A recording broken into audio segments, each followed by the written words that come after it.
आपण ऐकत आहात VAG मराठी स्टोरीज आणि मी सादर करते आहे मिसमॅच लव या कथेचा पुढचा भाग. चला सुरुवात करते मिसमॅच लव भाग 72. हॉलमध्ये अचानक शांतता पसरली. त्या मुलीचा अधिकारवाणीने आलेला तो आवाज ऐकून प्रत्येक मान दरवाजाकडे वळली होती.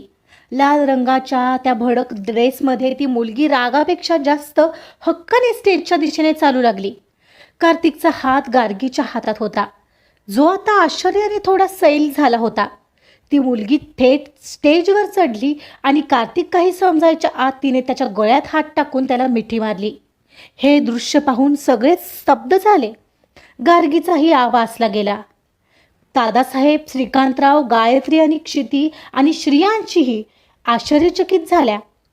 मनीष आणि निधी मात्र गालात हसत होते. त्यांना वाटत होतं त्यांचा प्लॅन आज सक्सेस होणार म्हणजे होणार. काय घडतंय ते मेंदूपर्यंत कळेपर्यंत कार्तिक क्षणभर सुन्न झालेला. भानावर आला त्याचा OCD आणि कोणाचाही स्पर्श सहन न होण्याच्या सवयीमुळे त्याच्या अंगावर सरसरून काटा आला. What the hell, who are you? तुझी हिंमत कशी झाली मला स्पर्श करायची? कार्तिकने संतापाने तिला स्वतःपासून जोरात झिडकारलं. त्याचा चेहरा रागाने लाल झाला होता. ती मुलगी स्टेजवर थोडी सावरली आणि डोळ्यात खोटं पाणी आणत म्हणाली, ओ हो, कम ऑन कार्तिक, ही काय पहिली वेळ थोडीच आहे. आपण याआधी किती रात्री सोबत घालवल्यात. आय नो मी आज असं अचानक इथे आले, पण आता हे नातं मी काही लपवू शकणार नाहीये जगापासून. काय काय बोलतेस काय तू? तुला कळतंय का तू कोणाबद्दल बोलतेस? मी कार्तिक इनामदार आहे. मी तुला आयुष्यात कधी पाहिलं सुद्धा नाहीये. तुझ्यासोबत रात्री तर दूरची गोष्ट आहे. कार्तिकचा आवाज संपूर्ण हॉलमध्ये घुमला. हो, मला माहिती होतं. सगळं करून तू मला आता ओळख देणार नाहीस, पण मी हे आता गपचूप सहन करून घेणार नाहीये. कार्तिक, मी तुझ्या बाळाची आई होणार आहे. हे नातं आता जगासमोर यायलाच हवं. हॉलमध्ये जणू बॉम्ब फुटला. बोर्ड ऑफ डायरेक्टर्सच्या कुजबुजी वाढल्या. पाहुणे एकमेकांकडे बघू लागले. गार्गी तिथेच उभी राहून हे सगळं निमूटपणे बघत होती. कार्तिक, ही काय बोलते? तू शांतपणे सगळं काय ऐकून घेतोयस? निधी काकूंनी आगीत तेल ओतण्याचा प्रयत्न करत विचारलं. त्यांच्या स्वरात काळजीपेक्षा एक प्रकारची खुन्नसच जास्त होती. काकू, मी या मुलीला ओळखत नाहीये. इवन मी याआधी हिला कधी पाहिलंही नाहीये. उगाच इनामदार नाव आणि ब्रँड बघून आली असेल लुटायला. कार्तिक उपहासात्मक हसला, पण त्याच्या हाताच्या मुठी घट्ट आवळल्या गेल्या होत्या. ओ हॅलो कार्तिक, माझ्याकडे पुरावा आहे. तिने तिच्या पर्समधून एक घडी केलेला कागद काढला. हे आहे आपलं लास्ट टाइम भेटलो त्या हॉटेलचं बिल. बरोबर मागच्याच 2 आठवड्यापूर्वीचं. आणि त्यानंतरपासून तू मला टाळतोयस जेव्हापासून तुला कळलंय की मी प्रेग्नेंट आहे. नाही कार्तिक, मी हा अन्याय सहन करणार नाहीये. ती मुलगी आता रडत दादासाहेबांच्या जवळ गेली. दादासाहेब, तुम्ही कोणावर अन्याय होऊ देत नाही ना? मग आता हे कसं चालवून घेतलं जात आहे? तुमच्याच नातवाने एका मुलीचं आयुष्य बर्बाद केलंय. कार्तिक, ही काय बोलते आहे? दादासाहेब त्यांचा आवाज कसा बसा थंड ठेवत म्हणाले. तरीही त्यात एक कठोरपणा होता. त्यांच्या शब्दांचा दरारा कार्तिकलाही अस्वस्थ करून गेला. ग्रँडपा, तुमचा माझ्यावर विश्वास नाहीये? अहो, खोटं बोलते ही. मी हिला कधीच त्या हॉटेलमध्ये वगैरे भेटलो नाहीये. मला वेळ द्या, मी सगळं सिद्ध करतो. कार्तिक कळवळून म्हणाला. हो, तू ते सिद्ध करच. आणि हवं तर आपण DNA टेस्ट करू. मग कळून जाईल माझ्या पोटात कोणाचं मूल आहे. ती मुलगी आता अधिक आक्रमक झाली. आणि हे बघ, तुझे हे महागडे कपलिंग्स, हा रुमाल त्या रात्री माझ्याकडेच राहिले होते. सेम तू जो परफ्यूम वापरतोस ना, तोच सुवास आहे यावर. बघून घ्या हवं तर. तिने ते कपलिंग्स आणि रुमाल सर्वांसमोर धरले. गायत्री आणि श्रीकांतराव तर पूर्णपणे चक्रावून गेले होते. त्यांच्या स्वतःच्या मुलावर इतका घाणेरडा आरोप होतोय हे त्यांना सहन होत नव्हतं, पण पुरावे पाहून तेही निरुत्तर झाले होते.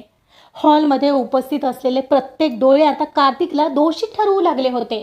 पण गार्गीच्या डोळ्यात मात्र संशयाऐवजी काहीतरी वेगळंच होतं. तिने एकदा त्या मुलीकडे आणि तिच्या हातातल्या रुमालाकडे अतिशय बारकाईने पाहिलं आणि मग तिची नजर हळूच कार्तिककडे वळली, जो आता पूर्णपणे हतबल झाला होता. ज्याने तिच्याशी नजर मिळताच नजर चुकवली, कारण जिथे घरातल्यांच्याच डोळ्यात त्याच्याविषयी अविश्वास होता, तिथे तो गार्गीकडून काय अपेक्षा करणार होता.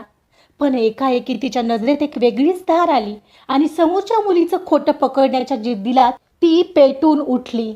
ही ती गार्गी नव्हती जिच्यावर प्रियांशने सहज अन्याय केला होता.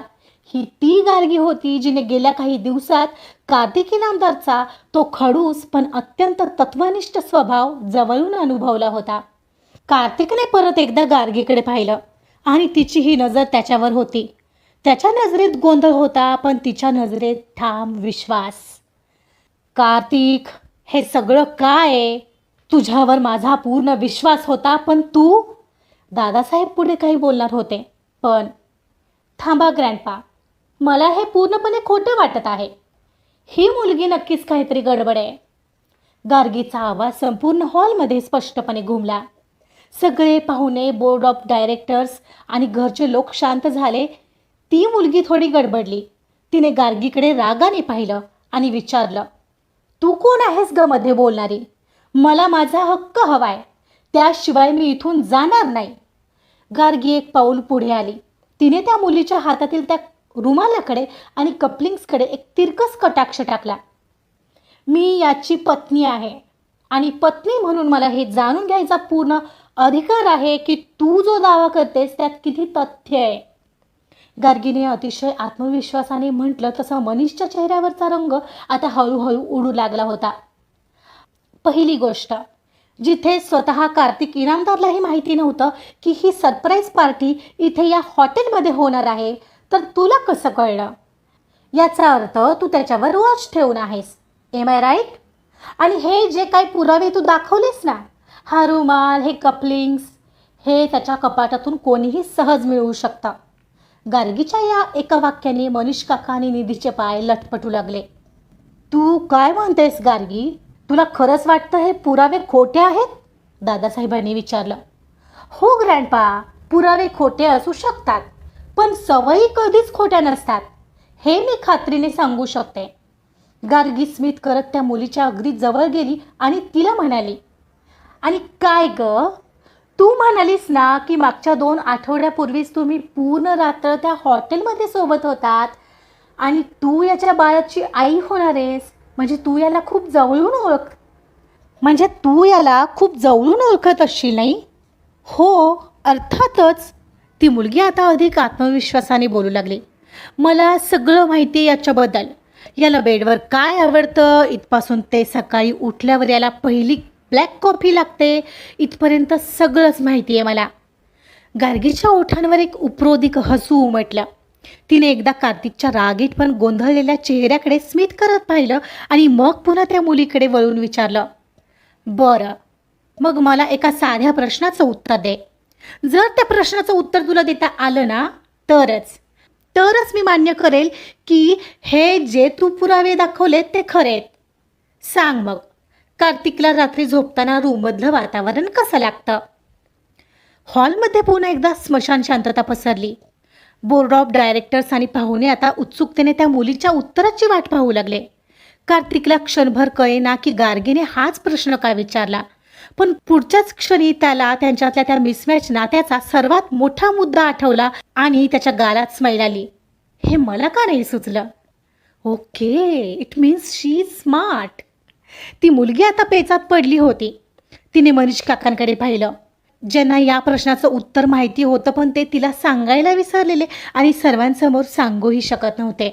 तिने विचार केला, कार्तिक इनामदार इतका मोठा माणूस आहे, इतका स्टायलिश आहे, त्याला अंधाराची भीती वाटत असेल कदाचित, आणि सहसा लोक नाईट लॅम्प लावूनच झोपतात. तिने आपला सगळा आत्मविश्वास एकवटला आणि उत्तर द्यायचा प्रयत्न करू लागली. हो, तिचा बस तो प्रयत्नच होता. ओहो, सांगते ना, रूममध्ये त्याला टेम्परेचर कमी लागतं आणि त्याला थोडा तरी उजेड लागतो बेडवर, शिवाय पाण्याची बॉटलही लागते बाजूला. Are you sure? हेच फायनल आहे? हो म्हणजे काय? आणि आई अशी केबीसी सारखी काय प्रश्न विचारतेस तू? त्याला उजेडच लागतो. आणि मागच्या वेळी तर त्याने जाणीवपूर्वक उजेड ठेवलेला, कारण त्याला मला पाहायचं होतं. शेवटचं वाक्य ती फक्त गार्गीला ऐकू जाईल एवढ्याच आवाजात म्हणाली. गार्गी आता अगदी तिच्या समोर आली आणि तिच्या जोरदार कानाखाली ठेवून दिली. ए तू मला मारायची हिंमत कशी केलीस? ती एकदम चवताळून तिच्या अंगावर आली तसा तिने तिचा हात पकडला आणि तिथेच मुडपला. कारण बाई तुझं उत्तर चुकलंय. मिस्टर कार्तिक इनामदार अशा स्वभावाचे आहेत की त्यांना खोलीत छोटासा जरी प्रकाशाचा किरण दिसला तरी त्यांना रात्रभर झोप येत नाही. त्यांना पूर्ण गडद अंधार लागतो आणि शांततासुद्धा. आणि ग्रँडपा, मला पूर्ण खात्री आहे ही जी कोणी आहे ना ती साप खोटं बोलते आहे. मुळात कार्तिकसारखा मुलगा कोणाच्याही सहज जवळ जात नाही. हिला हे माहीत नाही आहे बहुतेक. मला माहीत नाही तुला कोण मदत करत आहे या सगळ्यामध्ये, पण डोंट वरी, लवकरच शोधून काढू आम्ही. सेक्युरिटी, हिला बाहेर काढा आत्ताच्या आत्ता. दादासाहेब किंवा श्रीकांतराव म्हणणार त्या आत मनीष स्वतःच मोठ्याने म्हणाला. कार्तिक इतका वेळ गार्गीकडेच पाहत होता. तिचं त्याला सर्वांच्या समोर असं डिफेंड करणं पाहून त्याच्या डोळ्यात आज तिच्याबद्दल कृतज्ञता, आदर आणि एक प्रकारचं प्रेम स्पष्ट दिसत होतं. ज्या संकटात तो अडकला होता तिथून गार्गीने त्याला फक्त एका क्षणात बाहेर काढलं. एक मिनिट मनीष काका, तुम्ही हिला असं सोडताय का? पोलिसांच्या ताब्यात द्या तिला, म्हणजे बरोबर त्यांच्यासमोर सगळं बाहेर काढेल. ए सरळ सरळ सांग, कोणी सांगितले तुला हे सगळं करायला? बोलतेस की नाही? गार्गी तिच्यावर आवाज चढवत म्हणाली. हो, गार्गी बरोबर बोलते. मनीष आत्ताच्या आत्ता पोलिसांना बोलाव, दादासाहेब हे म्हणाले. गार्गी तू कशाला हातात कायदा घेतेस? बाबा मी पाहतो. सोडणार नाहीच आहे मी हिला. इनामदारांच्या पार्टीत शिरलीच कशी ही? थांब, तुला ना आता पोलिसांच्या ताब्यातच देतो. खोटं खोटंच म्हणत मनीषने स्वतः तिचा हात पकडला आणि तिला घेऊन सरळ बाहेर निघून गेला. मनीष त्या मुलीला घेऊन बाहेर निघून गेला आणि हॉलमध्ये जणू सर्वांनी सुटकेचा निश्वास सोडला. पाहुण्यांमध्ये आता कुजबूज सुरू झाली होती, पण यावेळी त्यात संशय नव्हता तर गार्गीच्या चतुरपणाचं कौतुक होत होतं. दादासाहेब पुढे आले आणि त्यांनी गार्गीच्या खांद्यावर हात ठेवला. त्यांच्या डोळ्यात अभिमानाचे अश्रू तरळले होते. गार्गी, आज तू फक्त या घराची अब्रूच नाही तर माझ्या निवडीला सार्थसुद्धा ठरवलंयस. मला खात्री होती की तू या घरासाठी लक्ष्मी ठरशील. I am proud of you बेटा. Thank you grandpa. गार्गीने खरं तर अपेक्षाच केली नव्हती असं काम केलं होतं. गायत्रीलाही विशेष वाटलेलं, पण तिचा इगो तिला तिचं कौतुक करून देणार नव्हता. श्रीकांतराव मात्र पुढे आले. बरं, जे झालं ते झालं. आज आपल्या कार्तिकचा वाढदिवस आहे आणि हे सेलिब्रेशन असं अर्धवट सोडून कसं चालेल? कार्तिक, चल केक कापून घे बेटा. श्रीकांतराव वातावरण हलकं करण्याचा प्रयत्न करत म्हणाले. हो ना, चल ना कार्तिक ब्रो, तसाही खूप उशीर झालाय आज. श्रिया उत्साहात म्हणाली आणि ती सर्वांना केकच्या त्या भव्य टेबलपाशी घेऊन गेली. पांढऱ्या रंगाचा अतिशय क्लासिक आणि सुंदर केक टेबलवर सजवला होता. कार्तिक तिथेच उभा होता. त्याची नजर पुन्हा पुन्हा बाजूला उभ्या असलेल्या गार्गीवर आली होती. ज्या गार्गीला तो आजवर फक्त 1 वर्षाचा करार समजत होता, तिने आज त्याच्यासाठी कोणीही सोबत नसताना घेतलेली बाजू त्याचं हृदय उचंबळून येत होतं. नातं निभावताना समोरच्या व्यक्तीला एकटं पडू न देणं ही तिची बाजू त्याला माहिती होती, जी आज पुन्हा नव्याने दिसत होती आणि त्याला तिचं कौतुक वाटत होतं. त्याचा निर्णय तिला आपलं करण्याचा योग्य ठरत असल्याचं आज त्याला तीव्रतेने जाणवत होतं. कार्तिक, अरे केक कट करतोयस ना? दादासाहेबांनी पुन्हा आवाज दिला तशी त्याने मान हलवली. त्याच्या एका बाजूला दादासाहेब आणि दुसऱ्या बाजूला गार्गी होती. त्याने हातात चाकू घेतला, पण त्याचे हात थोडे थरथरत होते. आता मात्र मनातला सगळा विचार बाजूला सारून त्याने अचानक तिचा हात पकडला आणि तिच्या हातावर हात ठेवून केक कट केला. गार्गी त्याच्या अनपेक्षित स्पर्शाने चमकली. गार्गीने थोडं चमकून त्याच्याकडे पाहिलं, पण त्याचं लक्ष तिच्याकडे नसून केक कट करण्याकडे होतं. केक कट होत होता आणि हॉलमध्ये टाळ्यांचा कडकडाट सुरू झाला. हॅपी बर्थडे टू यूचं संगीत वाजू लागलं. कार्तिकने केकचा पहिला तुकडा कापला आणि नियमाप्रमाणे तो दादासाहेबांना भरवायला जाणार तोच दादासाहेबांनी त्याचा हात अलगद धरला आणि तो तुकडा गार्गीच्या दिशेने वळवला.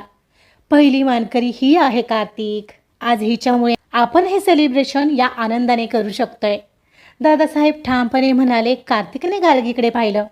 तिची नजर झुकलेली होती, पण तिच्या गालावर एक हलकीशी लाली उमटली होती. त्याने अतिशय हळुवारपणे तो केकचा तुकडा तिच्या तोंडाजवळ नेला. गार्गीने तो खाल्ला आणि तिनेही केकचा छोटा तुकडा कार्तिकला भरवला. पाहुणे टाळ्या वाजवत होते, पण या दोघांसाठी हा स्पर्श कराराच्या बंधनापेक्षा काहीतरी जास्त होता.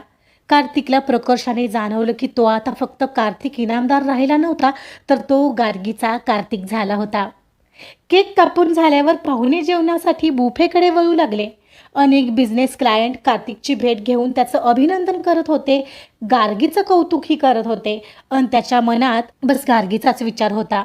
अधूनमधून त्याची नजर तिच्याकडे जात होती, जी आता क्षिती आणि श्रियांशी सोबत फोटो वगैरे काढण्यात बिझी होती. त्याला खरं तर तिच्याशी बोलायचं होतं, तिला थँक्स म्हणायचं होतं, पण समोर लोकांची ही म्हणून गर्दी. अखेर सर्वांचं डिनर झालं आणि पार्टी छान पार पडली. हळूहळू पाहुणेही निरोप घेऊ लागले होते. रात्रीचे 10:30 होत आले होते. सगळे गेस्ट निघून गेल्यावर इनामदार कुटुंबीयही आता थकून घरी जाण्यासाठी निघू लागले. कार्तिक आणि गार्गी त्यांच्या कारमध्ये आले. सोबतच आज क्षिती आणि श्रियांशीही होत्या, त्यामुळे कारमध्ये दाटीवाटी होती. क्षिती गार्गीच्या पलीकडे बसलेली आहे आणि त्यामुळे गार्गीच्या हाताचा स्पर्श कार्तिकच्या हाताला होत होता आणि त्या हलक्याशा स्पर्शानेही त्याच्या मनात पुन्हा एक वेगळीच उर्मी दाटत होती. आता घरी गेल्यावर दोघांच्यातलं नातं जिथे अडकलंय तिथून आणखीन पुढे न्यावं का? घरी जाऊन तिच्यावरचं प्रेम कबूल करावं का? कार्तिकच्या मनात बराच गोंधळ सुरू होता. आजचा भाग इथेच संपलेला आहे. गार्गीने कार्तिकची ज्या प्रकारे साथ दिली त्याने तो फार काळ त्याच्या मनात असलेली तिच्याबद्दलची भावना रोखून ठेवू शकणार नाही असं वाटतं. बघूया पुढच्या भागात दोघांच्या मध्ये काय बोलणं होणार आहे. कसा वाटला आजचा भाग हे आपल्या कॉमेंट्समधून नक्की कळवा आणि त्यासाठी ऐकत रहा मिसमॅच लव. कथा आवडली असेल तर प्लीज लाईक करा, सबस्क्राईब करा आणि शेअरसुद्धा करा. Thank you so much.